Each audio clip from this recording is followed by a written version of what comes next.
Então, reprodução das plantas, que é o nosso conteúdo desta semana. Então, a reprodução nas plantas, ela pode acontecer tanto de forma sexuada quanto assexuada. Então, relembrando esses conceitos, né? A forma sexuada é aquela que usa os gametas. Então, gametas, né? São aquelas células reprodutivas, que nos animais a gente chama de óvulo, espermatozoide. Nas plantas, nós vamos ver que vai ganhar um nome diferente, né? Anterozoide, para o gameta masculino, e osfera, para o gameta feminino. Apesar de também, de algumas plantas, né? Principalmente as angiospermas, aquelas que têm flores, a gente pode achar a palavra óvulo também, e grão de pólen, se referindo ao gameta masculino. Mas, na hora de chegar lá, eu defino melhor essa parte, tá? Mas, em geral, para as plantas, gameta feminino, osfera, e masculino, anterozoide. A reprodução assexuada, né? Sempre que a palavrinha tem um A na frente, está negando que vem para frente. Então, assexuada, não sexuada. Não vai envolver gametas. Então, ela vai utilizar esporos, né? Ou brotamento. Isso aqui a gente vê geralmente quando a gente vai fazer uma muda, né? De uma planta, pega um pedaço do caule ou de uma folha, né? Então, brotamento de caules, folhas, tubérculos e rizomas, que são tipos de caules, mas eu vou mostrar que é um pouquinho diferente, né? Quando fala caule, aqui a gente lembra daquele caule aéreo, né? Que a gente pega um galho e tenta fazer ele criar raiz, germinar, enfim, enraizar e virar uma nova planta, tá? Então, primeiro vamos falar o ciclo reprodutivo natural, né? De cada um dos grupos. Então, briófitas, relembrando, são o grupo dos musgos, aquelas plantas bem pequenininhas, plantas que não têm os vasos para conduzir a seiva, por isso elas são pequenas, porque a seiva, né, precisa ser passada de célula por célula, tá? Aqui nesse desenho mostra, né, maior para a gente enxergar, mas elas são muito pequenininhas, né? Tem aí milímetros, no máximo 1 centímetro, 2 de altura, tá? Então, são muito pequenas. Então, como é que é a reprodução nas briófitas? Tem tanto a parte assexuada, que é sem a presença dos gametas, tanto a parte sexuada. Essas imagens são do livro de vocês, tá? Todas essas que eu vou mostrar. Então, olha o seguinte, aqui nós temos uma planta masculina e uma planta feminina, tá? Um musgo. A planta masculina vai produzir o gameta masculino, que é o anterozoide. E esse anterozoide tem que ir até lá na planta feminina para fecundação. Como que ele faz isso? Pela água. Por isso que os musgos vivem muito em ambiente úmido, né? Não só porque, como eles não têm o vaso para conduzir a seiva, eles secariam, né, se tivesse no ambiente seco, mas também por conta da reprodução. Sem a presença de água, os musgos, né, as briófitas, não conseguem fazer essa reprodução aqui sexuada, tá? Então, aqui o gameta masculino, que é o anterozoide, vai até a osfera, que é o gameta feminino, ali fecunda a osfera, tá? E aí vai nascer aqui, mostrando aqui na próxima sequência, o embrião, né? Esse embrião vai surgir aqui uma haste, ó, presta atenção na sequência, né? O tanto que essa reprodução é diferente. Então, aqui na planta feminina, ó, o símbolo de feminino, né? Fecundou o embrião. Esse embrião vai crescer na forma dessa haste aqui, tá? Essa haste vai produzir os esporos. Esses esporos vão cair no solo e dar origem a novas plantas, né? Então, veja o tanto que é diferente do que a gente conhece pela semente.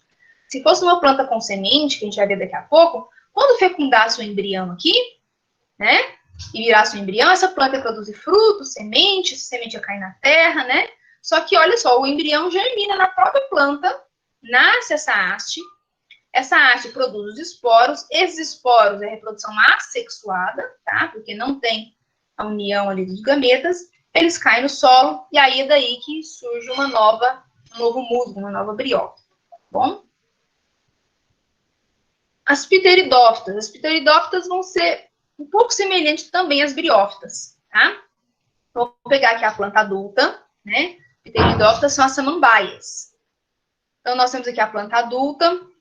Lá na folha, né, nós temos esses soros que tem lá os esporos, né? Então, quem já viu uma samambaia, vê que um lado da folha, né, tem esses pontinhos vermelhos, né? E ali é os esporos. Ali está presente os esporos. Esses esporos, né, mostrando aqui a sequência, os esporos, está dentro desse soro, que é esses buraquinhos, tá? Então, dentro desses soros tem os esporos, eles são liberados.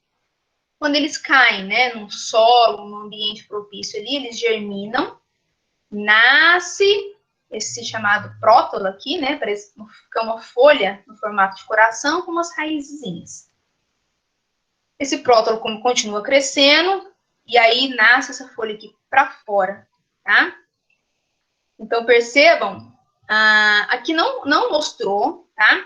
Mas vai ser aqui nesse prótolo, né, que vai ter, nessa fase 3 aqui, a união dos gametas, tá? Então, perceba, o esporo aqui é a parte assexuada. Não tem gametas. Caiu, germinou esse prótolo. Nesse prótolo, aí ele, aqui nessa folha em forma de coração, ele vai produzir a osfera, que é o feminino, vai produzir o anterozoide, que é o masculino, eles vão se unir aqui e fazer crescer essas folhas diferentes, né, que é a folha própria da samambaia. Então, perceba que a fecundação vai acontecer aqui nessa parte da planta, né, e aí é só a partir de então que crescem as folhas típicas da samambaia, tá? A reprodução das gimnospermas. As gimnospermas é o grupo ali dos pinheiros, né? Os pinheiros, araucárias, né? São essas plantas que fazem parte desse grupo, que são as gimnospermas. Então, agora sim nós vamos ter a semente. Então, naqueles dois primeiros grupos, briófitas e pteridófitas, não temos sementes, né? Tem os esporos, acontece a fecundação ali pelos gametas em alguma parte desse ciclo reprodutivo, né? Mas não tem semente. Aqui nós temos a semente, né? Então, aqui nós temos uma planta, né? Nessa planta, ela vai produzir esses estróbilos. O estróbilo nos pinheiros é semelhante à flor nas plantas angiospermas, né? É o órgão reprodutivo dela. Então, aqui no estróbilo, nós temos estróbilo masculino e aqui mostrando o estróbilo feminino. O estróbilo masculino vai produzir aí o anterozoide. Esse anterozoide agora, ele vai estar dentro de uma estrutura chamada grão de pólen. E essa é uma inovação dessas plantas, porque agora eles podem ser transportados a longa distância pelo vento, não precisa mais da água, né? Então, voltando um pouquinho aqui, nas pteridófitas precisa da água, tá? Então, esse prótolo aqui, né, essa folha em forma de coração, precisa estar úmida para que o anterozoide possa nadar através dela e chegar até a osfera, tá? Então, é produzido um de um lado, outro do outro, e eles têm que, os anterozoides, que é o masculino, né, tem que usar água para ir nadando até chegar na osfera, tá? Aqui, nas gimnospermas, não precisa mais disso, porque o anterozoide vai estar dentro do grão de pólen, né, que é produzido aqui no estróbilo, é liberado, né, o vento carrega e chega até a parte feminina. Tá? Na parte feminina vai fecundar, da fecundação vai nascer um embriãozinho, né, que vai estar dentro dessa estrutura que é a semente. Então, a semente serve para proteger o embrião. Estou mostrando aqui o embrião, né? Ele vai estar lá dentro da semente. Quando, então, esse embrião, nessa semente, está no solo, vai germinar, né? Germinação e dá origem a uma nova planta, tá? As angiospermas, que são as plantas com flores e frutos, porque o fruto, ele vem da flor, tá? Toda planta que tem flor vai ter fruto. Não necessariamente um fruto igual essa goiaba aqui, que a gente é carnoso, a gente come, tá? Às vezes os frutos são secos, por exemplo, uma roseira, né? Depois que a rosa morre, a parte ali de baixo dela, né, vai virar o frutinho, que é um fruto seco e tem as sementinhas bem pequenininhas ali dentro, tá? Então, as angiospermas, que são as plantas com flores, a flor tem tanto a parte masculina quanto a parte feminina. Pode ter as duas na mesma flor, ou pode ter a flor masculina e a flor feminina, tá? Isso depende da espécie de planta. Então, nesse exemplo aqui, nós temos as duas partes na mesma flor. Então, o que é a parte masculina? São esses estames aqui, chama estame, né? Que é onde fica o pólen na ponta, tá? A Geralmente a gente vê lá como se fosse um cabinho com amarelinho na ponta, tá? Essa é a parte masculina. Aqui vai estar o pólen, né, os grãos de pólen, aqui na ponta, tá? Dessa estrutura que chama estame. E a parte feminina, geralmente, ela tá lá mais no centro, tá? Essa parte feminina aqui no centro, lá embaixo, né? Ela é mais arredondadinha. E vai ter o ovário da flor, tá? Nesse ovário, né? A gente encontra os óvulos, né? E dentro dos óvulos, ela vai diminuindo cada vez mais, tá?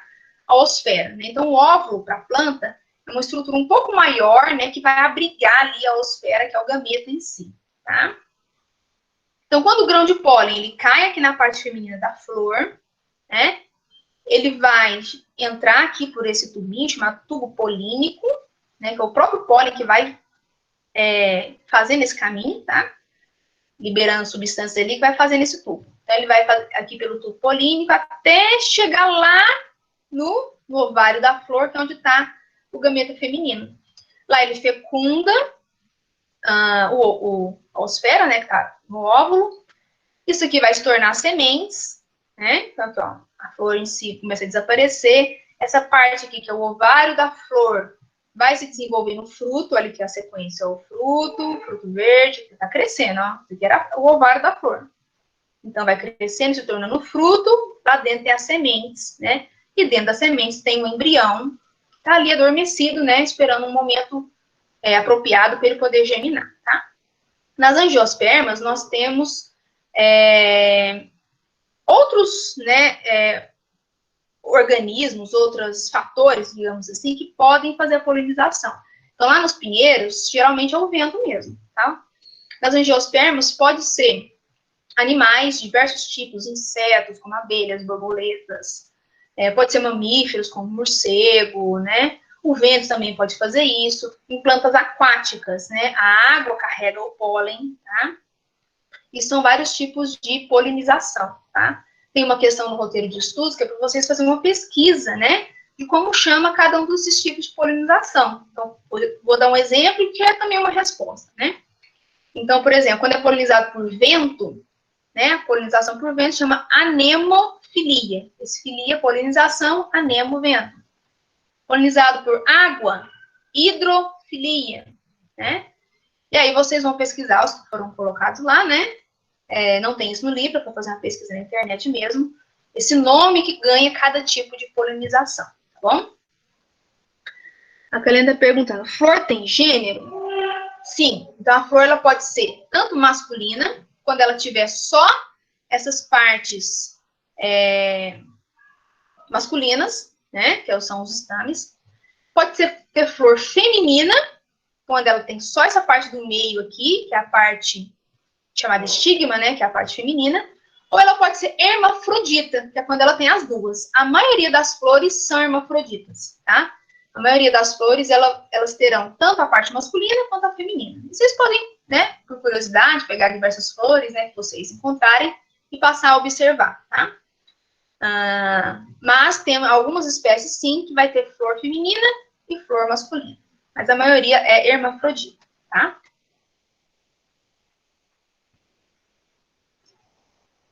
Algumas plantas, né? A gente consegue fazer reprodução delas por brotamento.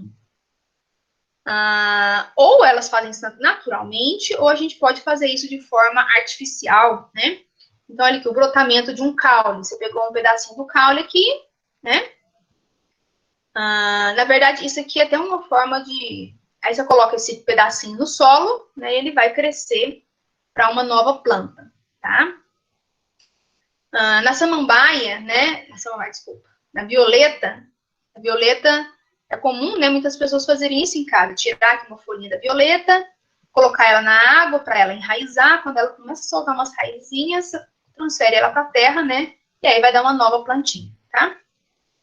Nesses dois casos, a planta filha, digamos assim, é igual à planta mãe, tá? Porque é uma reprodução assexuada, né? Então, ela é um clone, né? Da planta original.